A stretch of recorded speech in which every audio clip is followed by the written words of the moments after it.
Thanks for joining us. February 24th marks the one-year invasion of Russia into Ukraine. Hundreds of thousands of injuries have reported, but countless of deaths, of course. Many of them are still trying to be ascertained by many factors, many various parties.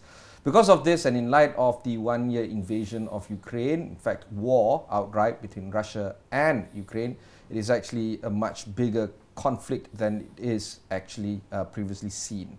Joining us in the Kuala Lumpur Convention Centre is Gunnar Wiegand, the Managing Director of Asia Pacific for the European External Action Service. Now, let's talk a little bit more about the recap, so to speak, of the one-year invasion. President Putin, when he first launched the war into Ukraine, the idea was to have it wrapped up quite fast. One would argue even to be done within weeks. However, 1 year on, there is no end in sight. In the process, we've seen a lot of atrocities being seen and being done. Many of them are using either spy satellites, footages, drone shots, and many more. And these kind of footages actually bring about a much disastrous situation that we initially thought. Where would be the position of the EU for this matter when it comes to trying to find an end to this devastating war in Ukraine? Well, the European Union has a very clear position when it comes to this war. We have war in Europe again for the first time at a scale which reminds us of the horrors of a Second World War. The European Union, of course, wants that this war ends as fast as possible. The way to do this is very simple. Russia has to withdraw from all the territories which belong to the state of Ukraine, and the war can end, provided it ends also any other aggressive actions. We are not there yet, and therefore the European Union helps with all its means, as well as many other states around the world, Ukraine in its self-defense against this aggressor. One would argue that Russia has no other option but to attack Ukraine. The NATO expansion is at the doorstep of Russia. Finland and Sweden is actually applying to enter to NATO. Of course, that whole conversation is sparking a whole idea of anxiety, not just within the Kremlin, but within Russia at large. Do you think that this is a good enough excuse for Russia to launch a war into another country? Definitely not. This is part of self-determination as guaranteed under the UN Charter, and also under the European security architecture, which we have in the Helsinki Final Act of the Organization for Security and Cooperation in Europe and the Paris Charter of 1990. It says, yes, there is indivisibility of security, which means no state should have security at the expense of another state. It says at the same time clearly that any state is free to choose whether it wants to belong to an alliance or not. Ukraine has chosen that it would like to belong to an alliance. That is its right, and that is not a threat to the Russian Federation. The fact that Finland and Sweden will now join soon the NATO alliance is in fact an unforeseen development because Sweden and Finland clearly feel a fundamental threat next door. Finland is also a direct neighbor of the Russian Federation, and that is one of the many unintended consequences which this war of aggression, which is unjustified and unprovoked, has led to. You know, one thing interesting that you highlighted just now, the unintended consequences.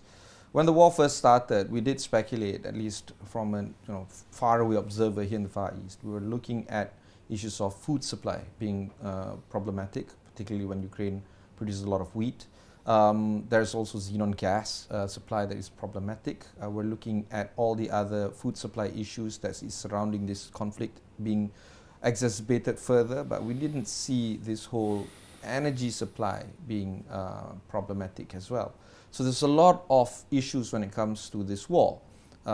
Supply chain disruption in food, supply chain disruption in energy, and perhaps inviting China into having to choose sides as well. We'll touch about that later.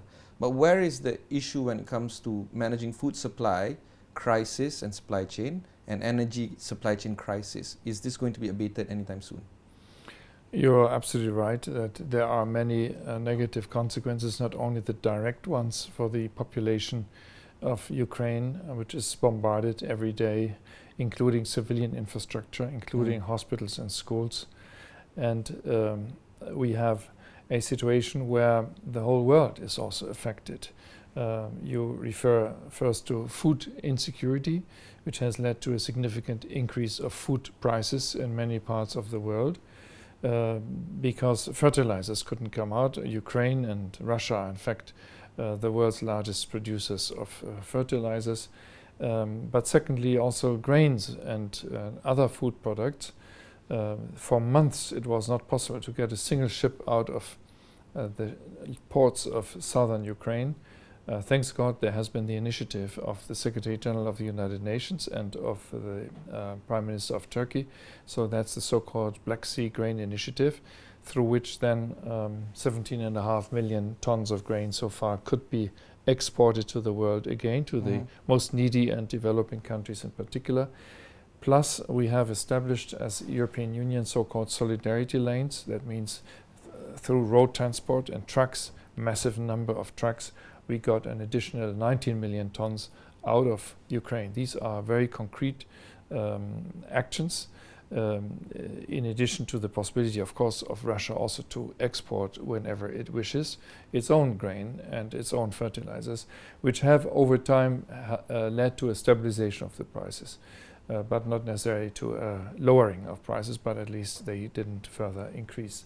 As regards energy, well, there we have to say that the massive financing of the Russian war machinery through income of achieved through export of energy, both gas and oil, that is something which we have significantly reduced. In 2021, 150 billion cubic meters were imported by the EU. In the following year, last year, 60 billion. And now we are at about 40 billion and we go towards zero. So a high degree of dependency on gas pipelines, and a high degree on dependency on oil has been massively reduced and goes towards zero, because we do not want to make ourselves dependent anymore on somebody who has become unreliable and uses also energy as a weapon for political purposes. That means, of course, that this energy will become available in other parts of the world, which ultimately will lead not to an increase but to a decrease of prices. But there are different flows now which find their new destinations. In fact, the reason why you're in KL is because to attend the EU Indo-Pacific Regional Energy Conference, you're looking at scaling up hydrogen as being a main source of energy moving forward. In fact, there's this whole talk of a global hydrogen economy. It's sad that we needed a war to get this whole conversation started, but it is what it is. Where do we stand when it comes to building the global hydrogen economy in light of the Ukraine crisis right now? You're right in saying that the impact of the war on the assumptions about the security of energy supplies is massive, and it is a further accelerating factor which contributes to the green transition, which is what we all need and what in Europe we definitely already had started, but is now being significantly accelerated. And by 2050 we want to be want to have zero carbon emissions.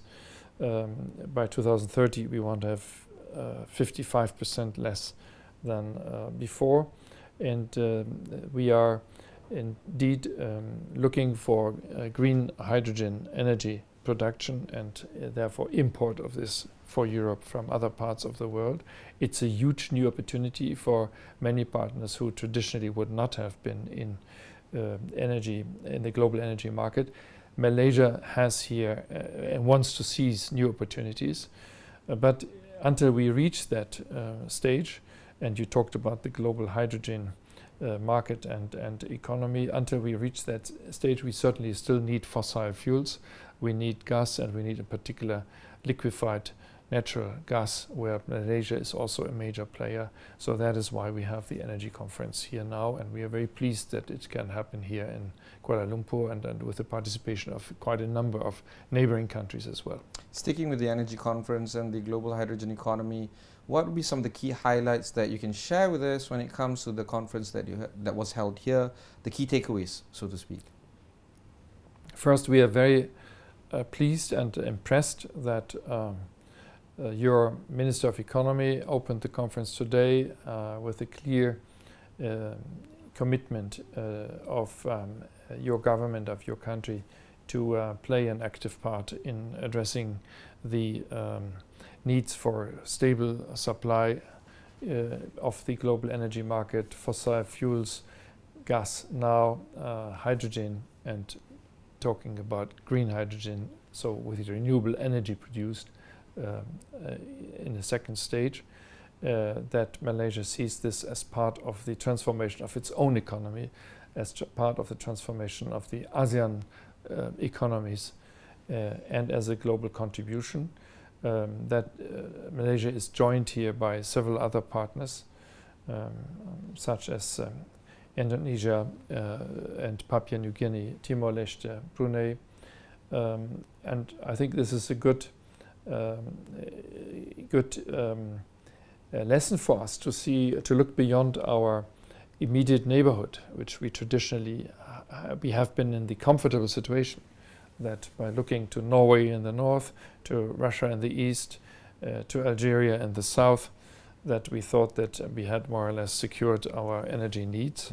Mm-hmm. We are now looking at many more providers in Africa, in the Gulf, in North America, and also in this part of the world. The interconnectedness of the energy market becomes here very clear as well. You have, of course, a major global champion in this market with your state company Petronas, which has not only interests but has also possessions in different parts of the world and can be a key contributor in answering the energy demands which have arisen today. Today was focused on gas. Tomorrow we will focus on hydrogen. We see that there are many elements now for a much closer cooperation with Malaysia, which may actually mean an energy partnership. All right, turning back our attention back to the Ukraine war. Very recently, U.S. Secretary of State Antony Blinken made an announcement that China might be selling arms to Russia in Russia's war against Ukraine. This is, of course, inevitable when it comes to China's involvement in this now global conflict. Clearly, this is no longer a proxy war. This is an outright crisis when it comes to global superpowers and global economic blocs like the EU and many more. Does this situation provide some form of need for countries as well as economic blocs to start to ally themselves accordingly? And also, does this mean that there is much more grim outlook to expect in the days ahead? First, I would not like to use the term which you have just used, proxy war. I know Ukraine. I have been countless times in Ukraine. I know the Ukrainians. The Ukrainians don't fight a proxy war for somebody else. The Ukrainians fight their war of independence, of freedom, of democracy, of self-determination, of their right to be a nation.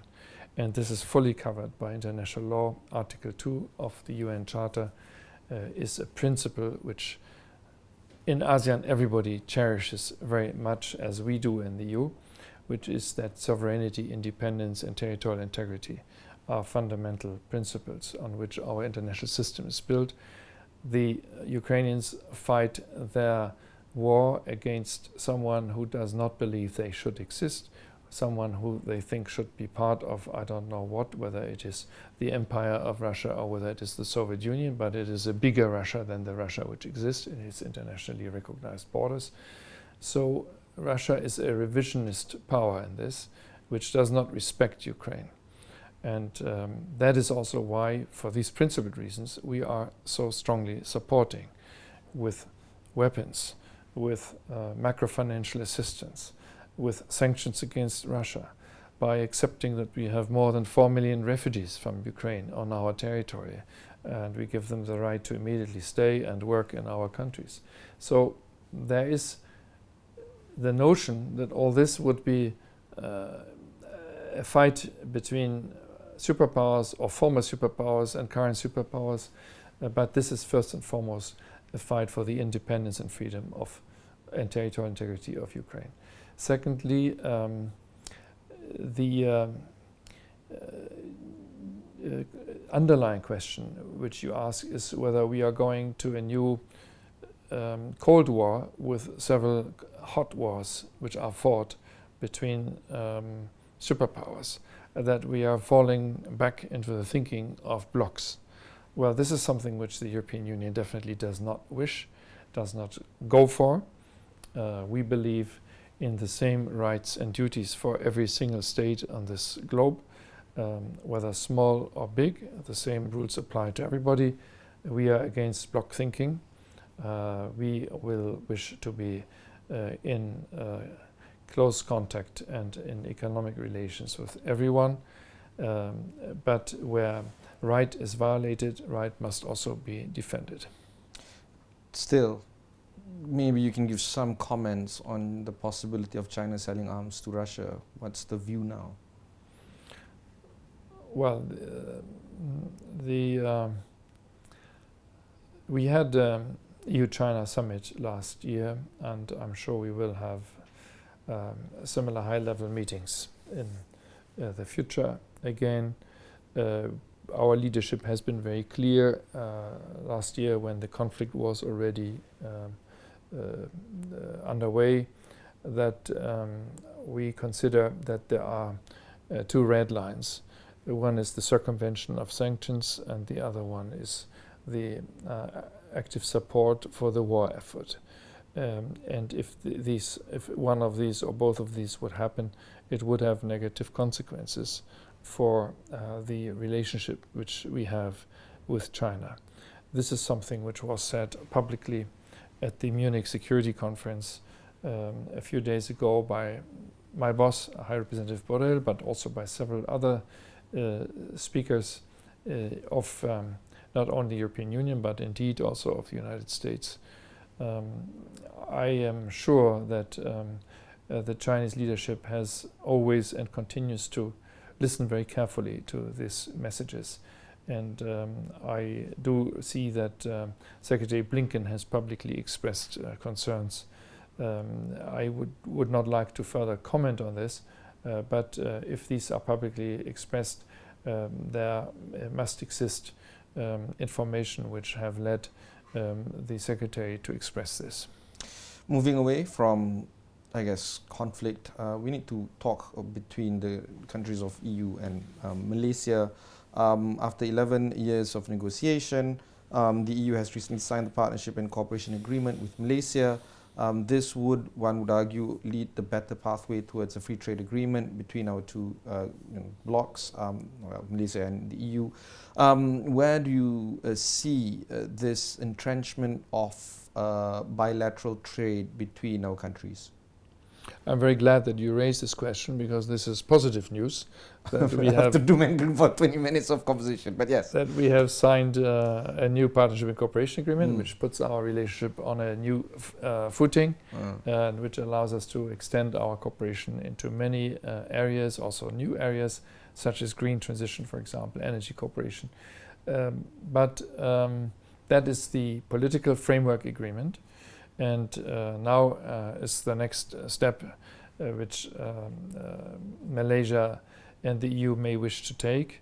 We have said, and when we issued our new Indo-Pacific strategy, that when the conditions are right, we are ready to resume free trade negotiations with a number of more ASEAN partners. As you know, we have already free trade agreements with Vietnam and with Singapore. We are in intensive negotiations with Indonesia as well. Just 2 weeks ago, the trade Commissioner Vice President Dombrovskis in Brussels announced that he had agreed with the Trade Minister of Thailand to resume negotiations with Thailand. And I hope that such a step may be possible also between Malaysia and the European Union. These negotiations were stopped in 2012, so quite some time ago, by Malaysia, which at the time didn't wish to go into the significant degree of liberalization with the European Union. I think times have changed. We did talk about geopolitical shifts and in significant insecurities, which also make supply chains insecure. We have every interest from both sides to address this with those partners whom we know, we trust, and we share the same principles with. And I think there's a strong economic case which could be made, but this is something for our trade ministers or commissioner. This is something for our trade negotiators to establish. So once they have the opportunity to discuss this in detail, they will let us all know whether, and if so, when the resumption of these negotiations would be possible. But just to pick your brain on this topic, it must be argued that the need for free trade agreement must be signed between ASEAN member nations with the EU in order for us to continue to ensure that food security is being maintained, energy security is being maintained, the growth of small and medium-sized enterprises within two great economic blocs have to be achieved. Do you feel that this war in Ukraine is going to facilitate and exacerbate this whole notion of getting the deal done and dusted in quick fashion? I think that the high volatility which we see in the political, the security and the economic field, not only due to the war, but also due to the COVID situation before, has led to a rethinking on both sides. And that people see the benefits of such resumption much more clearly than they saw it before. I should share with you that we have resumed negotiations with India last year, that we have finalized our free trade negotiations with New Zealand last year, that we are in an intensive last phase of negotiations with Australia, that we have intensified our negotiations with your neighbor, Indonesia. All of this on top of the existing agreements we have already with ASEAN partners, Vietnam and Singapore, may show to you that it's not any kind of European extravaganza or EU imposition if we want to negotiate free trade. It is something which is very much in the interest of both sides, in the interest of secure supply chains, secure demand chains, if you want, from both sides. That we also have an interest in ensuring that the prosperity gains, which are linked to the liberalization of trade, are maintained, because the rise of prices through the crisis recently, but also the negative impact of the COVID times, have erased a lot of the prosperity gains of the last years in many countries.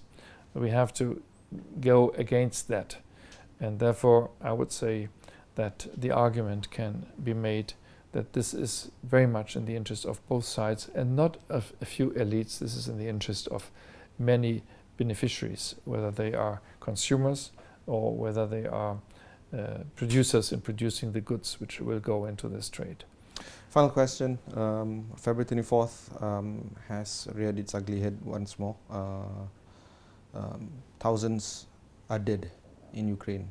How do you see this conflict, war, crisis, everything above going to end? Yeah, many people ask this question. Nobody has the answer. But there is one basic answer which has to be given in a war situation, which is so clear. There is one aggressor. There is one country which has invaded significant parts of the territory. The moment this aggressor withdraws the troops from the territory and has no further hostile actions against that country, that war can stop.